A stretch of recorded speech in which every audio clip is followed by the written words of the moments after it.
Welcome to NinonSpeaks. I'm your host, Ninon de Rosa, and my co-host is AJ Dean. Sit back and enjoy the show. Welcome to NinonSpeaks. I'm Ninon de Rosa, and I have right next to me is AJ Dean. She is my co-host, my producer, and my one and all on everything.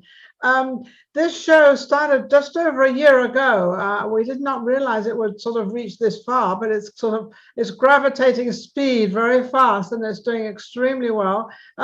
One great thing about NinonSpeaks and doing it on the internet and doing it on Zoom, which is one of the platforms, is that we can reach anybody in the world. So we can have people from Australia, Germany, England, and Paris, and you name it, we can do it. So I absolutely love that.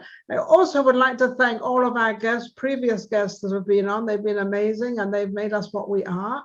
And also, just everybody out there, our viewers, the people that chime in to us every single week or every day or whenever they chime in, because with the internet is a little different. You can tune in anytime you want. You don't have to sort of go to the television. It's going to be on at 3 o'clock, it's anytime. Anyway, enough of all that stuff, I guess, but thank you everybody out there. And over to AJ. AJ always introduces our guests. So you go ahead, AJ. Thank you, Ninon. And you're looking beautiful tonight, as always. Thank you. It's my great pleasure to introduce the wonderful Bobby Del Rio. I believe he is from Canada. He is an actor, writer, and director, and he wrote the feature film called The Market. And we want to hear more about that from him. And he's also a very popular moderator on the Clubhouse app, which is a really cool, hip, trendy kind of radio communication, networking type of app. And hello, Bobby, welcome, and how are you? I'm good. Thanks for having me. It's just been a whirlwind. I'm getting interviews every day now. I'm getting all these acting jobs. I'm having meetings of television series built around me. Producers want to buy my feature screenplays. It's like a constant. I just hit 19,000 followers on Clubhouse today. I mean, it's just. I'm not surprised though. Have you ever looked at yourself in the mirror? You look pretty cool. Oh, well, and also, maybe that's what it is. I don't know. Yeah, it is what it is. And it's very funny because your photograph is not much different to you in real life. I've never seen photographs so much alike. You are amazing. Oh, well, good. Looking good. So what are these parts that are coming to you? How did all this suddenly happen? Is it through Clubhouse or just through your own special personality? Well, look, I've had a pretty good career in Canada for over 20 years, but I mean, I have never experienced anything like this. It's like Clubhouse, I think, is best understood as a bit of an aggregator. So what it does is like a ton of people get to know about you, and then it boosts all of your social media handles. So my Instagram went from just like I think I built something like 1,000 followers in 5 years, and then. Like nothing. I basically wasn't on Instagram a little bit, and then in 5 months I just hit over 6,000. I have like over 6,200 Instagram in 5 months, and it's very, very real. I went from getting 3 DMs a week to 500 DMs a week. I get 500 direct messages a week. It goes up every week. Wow. So how do you handle that? How do you handle all those messages? I mean, you can't reply to all of them. You're gonna have to have one generic one. Right. Well, I mean, so I used to just reply to everybody when it started happening because it's like, oh, look at all these. I was like, hello, thank you, and now it's just like, oh, like basically, if it's a pitch, I just delete it, and then if it says something nice, I just kind of go thank you, and that it's like if I don't share, if my phone is off for like 4 hours and then I turn it on, it's so much. I'm sure you understand too, right? It's like. Yeah, I'm very much. I had my computer off for a few days, and I had thousands of emails, and I'm thinking, how do I get through all this? No, that's when you take the computer, you just throw it out the window. There you go. So, well, I wanted to do that, but I couldn't. Right. So what have you got going on now? Now you're a producer, you're a director, you're an actor, you're a writer. Which is your favorite? To be honest, I don't know if I have a favorite. I mean, I started as an actor, so I guess I always have a kinship to performing. I trained as an actor. I'm a classically trained actor in Shakespeare. But I started as a playwright, and I had a lot of success very early. And then that got into making movies. You know, like, okay, like I'm gonna act in a new project. I'm shooting several episodes of a web series here in Canada next week. But then it's like I literally had, I think, 2 or 3 meetings with Hollywood producers for scripts of mine to be purchased or negotiated. I'm getting interviewed almost every day. I mean, it's I just kind of like, in a way, it's like triage. It's positive, but there's so much happening that I'm really just kind of like, okay, cool, yes, thank you, on to the next. So what Like, are you going to do? So you've got these, you said you've got 3 scripts that you've done. Which is your favorite out of those? And what are they, where have you gone on them? What sort of type of movie would it be? right. Well, I have 100 scripts. So Okay. yeah, I have but that was this week in terms of meetings with specific producers in Hollywood. So I actually, like, I'm still in Toronto, Canada, although I'm now relocating to Los Angeles. So I'm now repped in Hollywood because of Clubhouse. So it's actually been a big transition because, I've been attached for big projects in Canada. Yeah. But now I have to decide, okay, well, hold on, what's the project, right? Is it like, because now I'm transitioning to the US market. So I'm Yeah. kind of flying back and forth, right? It's like I'm going to shoot this in Canada, and then I'm going to set up these meetings here in LA, and then I have to come back to shoot this and that. Like, it's crazy. Well, as long as you keep it all in order, you'll be pretty okay. But it's a lot to keep in order. Yeah. Going back to the scripts again, when they decide they're reading, is it the same person reading 3 scripts, or is it 3 different producers or directors? Oh, it's 3 different. I mean, yeah, like I probably have 15 to 20 active projects in development right now. That's different scripts, different projects, different teams. And look, there's a high attrition rate, Yes. but you just don't know what's going to go, right?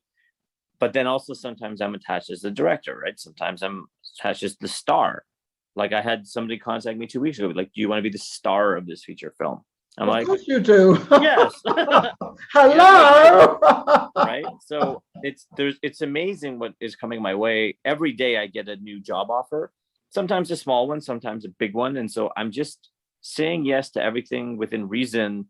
Of But course. to be honest, it's like, I can't do all of these things. So I'm just going to see, well, okay, who's writing the check? I think, yeah, I was going to say, whoever's writing the check and which one comes first. I mean, Right. because you can have in this business, especially, there can be lots of promises, lots of things fall through, Yeah. lots of things happen. So you have to learn, instead of saying, oh no, I'll wait for this and I'll wait later, you have to kind of say, okay, well, let me take this one, let's take this acting job, or let's take this script, or whatever it is, let's do this, and make a decision, which is hard to do because, you want to do it all. I mean, luckily I have a good team. I would say the most complicated thing right now is that I have a really good agent in Toronto, Canada, and a really good agent in Los Angeles. And so I feel pulled sometimes. Yes. It's a good problem to have, but it is a problem, right? Like, Yeah. it's kind of like, I'm like, I feel like pulled all the time.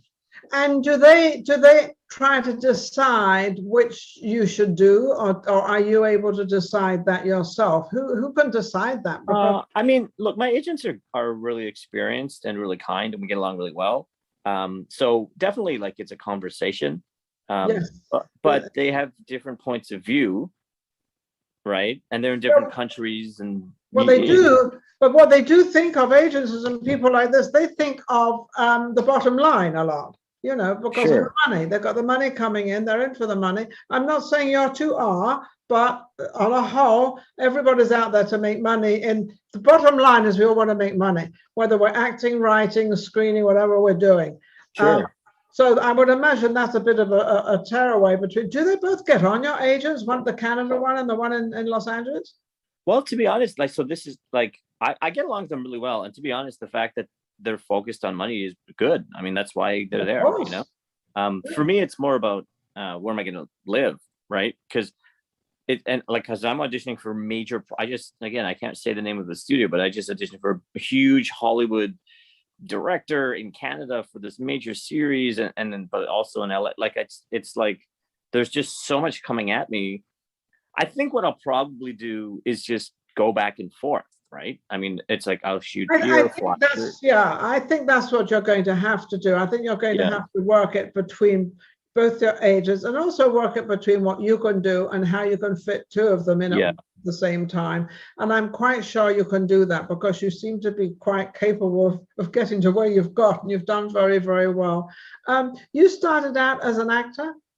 I did, yeah.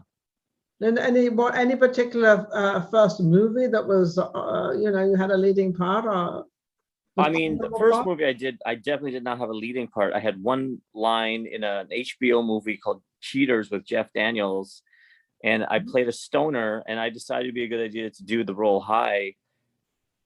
That was not a good idea. Like, I was on your own role. Yeah, I was like, I know, I'll get in the role. I know what to do. I can do this.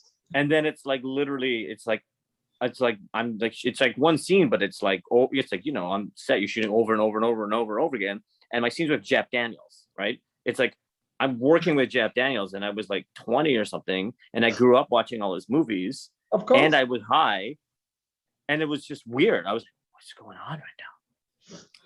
You weren't paying attention to anybody. You said, I've got this part nailed. I mean, I did okay. They seemed to like me, and I kind of improvised and stuff, but it was definitely very surreal. It was cool, though. It was a cool first movie to do, you know? You know, it's funny. You've taken on I would imagine it's your own personality, but you've taken on a personality where a lot of, you understand people, but a lot of people will like you. And, you know, whether you can act or not, sometimes they got to like you on set. They've got to deal with you for the next couple of months, and they've got to like you. And often you see a lot of these casting directors and people, they kind of, you know, because they have to go with the producers and the directors and find out who do they want for this part and who do they want for that part. At the same time, they've got to have these people on set. So they've got to all be sort of like, they've got to sort of get on. Oh, yeah. That's the most important thing. It's what I say in all my, so I run 5 rooms a week on Clubhouse. It's just about making friends. Like literally, it's like all my rooms are about building community. I became very accidentally popular. I had no vision of like I'm, you know, I'm one of the top moderators on the entire app now, right? I know I'm in all the big rooms all across the platform every day by accident. Like I just make friends and I talk. And then, you know, I'm on the app a lot, but then people just, I guess they like what I have to say. So I don't think it's by accident. Do you, AJ? Do you think that's by accident?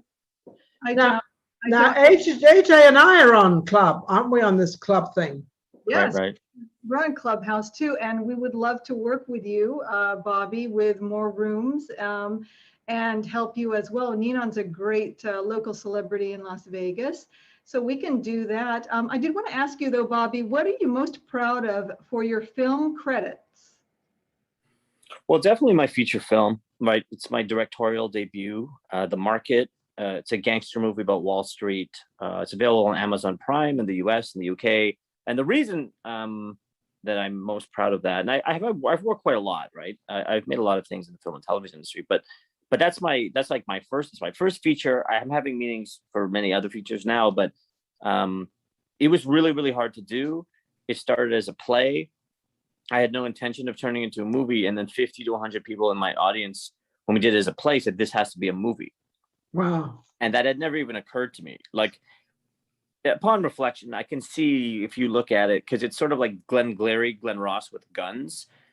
Right, it lends itself to cinema, but I didn't envision it that way. Like it was a play. It was 4 guys, Wall Street, about the subprime mortgage crisis. It was kind of this conspiracy theory, but people loved it. And then it took me 5 years to figure out how the hell to turn into a movie and where I could actually direct it. I did, and then it took another 5 years to get a distribution deal, and I ended up getting a small distribution deal at the beginning of the pandemic, and it's changed my entire career.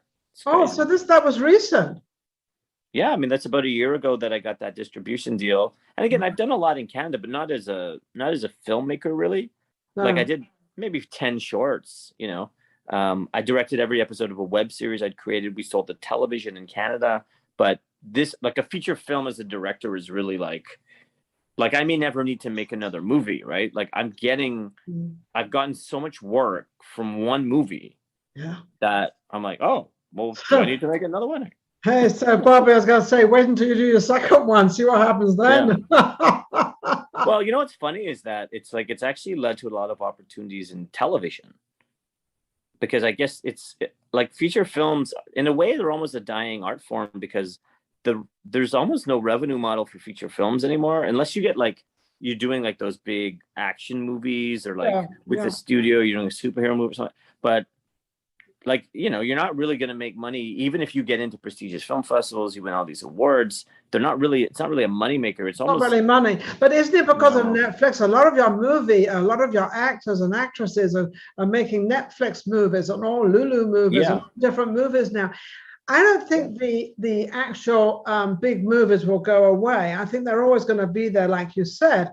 But I think they're becoming not as much or not as many because of the pandemic.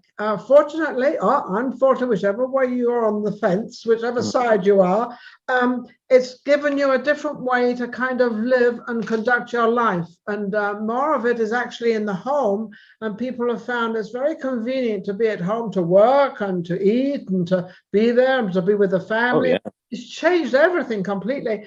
Some for the good, some not for the good. But on a whole, it's just different. Well, especially with Clubhouse, right? I mean, you throw that into the ecosystem. Like, I'll be on stage 100 to 120 hours a week in my underwear on an audio-only app. You know. What's your address? Exactly. I'll email you some options. No, but it's fun. But it's joking. Like even for today to pick a shirt, I was like, close. That's funny. Bobby, can I ask you, who would you like to work with in the film industry or the entertainment industry? Who would you like to collaborate with? I mean, Al Pacino is my favorite actor ever. I would love to work with Al Pacino. I would love to act with him or direct him or be directed by him. Or well, you better hurry up. He's getting a little old. I know. A friend of mine, I think, is actually producing his next movie, but I don't know if I can just work my way in there, you know. I would. If that's what you want, you got to do it. I wouldn't even hesitate. I wouldn't. I would. If you want to meet him and you want to be with him, I would make every opportunity, because you can. You're in the business. You're an actor. You're a director. You can do that. You're capable of doing that, and I would definitely do that, even if it's just to say a couple of words to him and say, "I admire your acting." And over the years, I know a few people who's worked with him now. Yeah, he's great. I've heard so many great stories. Like, he's amazing to work with. He's very kind. Like, he's very humble. Like, yes. Mm-hmm. So he would definitely accept you and say hello. Right. Okay. Go ahead, AJ. I was thinking you could even on IMDb contact his manager or his agent and send this video to them, you know, saying that I would love to work with Mr. Al Pacino. What do you think, Bobby? Yeah, I mean, you know, I'm actually developing some pretty big projects too that he could be involved with. So, wouldn't that be great to invite him to a part? Oh my goodness! Yes. Yeah, I mean, it would be amazing. Al Pacino, my God. Oh, I think that would be absolutely. He's such a. I think when one of my very favorite was obviously The Godfather, but one of them was when he played the blind man. Remember? Scent of a Woman. Scent of. Yeah. I thought he was just he was so amazing in that, because he was so convincing of that he was blind, and just his acting capabilities are just amazing. Anybody watching him or taking a leaf out of his book would be a wise move. Oh yeah, no, he's a genius. And I was actually very surprised, because I've now through Clubhouse met several people who've worked with Al Pacino on different projects. And they all have the same thing to say. He's like so humble, hardworking, grounded, artistic, kind. Yeah. It's like, wow, amazing. What do you think of Clubhouse? Going back onto that, because it seems to be such an influential way of talking to people. I'm on with AJ, and I've done a couple of them, not many. And I find that the people are very interesting, very nice, and seems to have got this collaboration of all these different people on any area you want to actually go into. you could find a path or a way if you're real estate or financing or whatever the case may be. Obviously, we're in the moving. How do you think this is going? It's because it's something very new. Well, not new, but newish. Okay, so put it this way, like because of Clubhouse, not only have I met people in the film and television industry that have changed my career, but I'm meeting people who work in the social audio space who are talking to me about building shows around me, who I'm helping to write shows for them. And the amount of money that some people are putting into the space, you'd be very, very surprised. Like the caliber of a Hollywood producer who's actively working in the space and the amount of money that's behind them. It's a game changer. And I don't think, and I wouldn't know it if I wasn't experiencing it. The meetings that I'm having, the opportunities that have come my way behind the scenes, and I can't even say names, but you wouldn't even believe it, right? And so many people, I think they use it as a way to like learn some things. They meet a couple people and they move on. And I'm like, I discovered very early the power of the space and the quality of the relationships. I stopped auditioning. I have one of the best agents in Canada. I was auditioning for the biggest projects in the country. I stopped auditioning for months to focus on Clubhouse full time because I knew this is a unique period in history and it's changed my entire life. So it was the right move, but it's like every week it gets, more competitive for sure, but the opportunities, there's so many opportunities. It's amazing. But I think you're right about when some of them have dropped out. Not everything is good for everybody. And also Clubhouse, they're a little bit picky on who they like to keep in and who they want there as well, which is rightfully so, because then for people like us that are, truly in the business, truly working it, truly wanting what we want and trying to help other people, because we can help other people like you. We can put you on our show and put you out there and everything else and give you some PR and everything. And that's what we do. But then also we need help, which is AJ is taking care of a lot of that, aren't you, AJ? AJ, what do you think of it? How has it improved you as to what you do?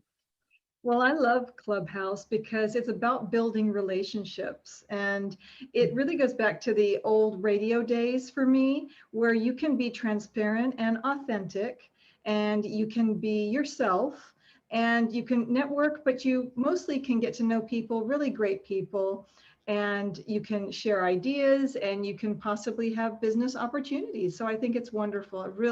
It's a great place. I'm still learning the rules. When I first started, I was in a room and it actually blew up.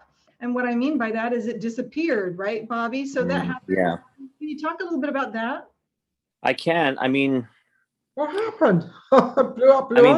Here's the question. It's almost like every room you go into, so everyone doesn't understand about Clubhouse, you essentially go to this app, it's audio only, and you have a series of rooms. So it's sort of like going to somebody's house, but it kind of operates that way too, because I'm sure we've all been to many, many people's homes in our lives, and every room is different. Every house is different. Some people ask you to take your shoes off. Some people ask you to pray for 7 minutes to the devil. Some people, God, I haven't been to that one yet. I'll invite you. Come on in. Some people want you to listen to their 14-year-old daughter play piano for 45 minutes before anyone's allowed to speak, right? So for me, it's really interesting because every room you go into, you're kind of trying to learn, okay, what's this one gonna be? There's not really one rule. It's like kind of like an endless series of ever-changing rules. It takes on its own agenda, because you've got someone will sing and someone will do this and someone will do that, and then someone comes on, hello, how are you? Just wanted to say hello, goodbye, and they're going to, well, why did they come on? But that's what it is. But I think it sorts itself out as you said, some people stay and some people go.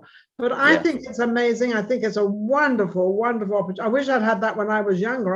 I'm old now. I'm always the oldest person in the room, by the way. I can't work that out, but and I don't like it. But that's. You look great. Thank you. I feel great. Yeah, I feel great. I love doing what I'm doing, and I love AJ helping me with what we do. And I think everything is sort of helping each other, especially in the entertainment business. Do you ever get to Vegas?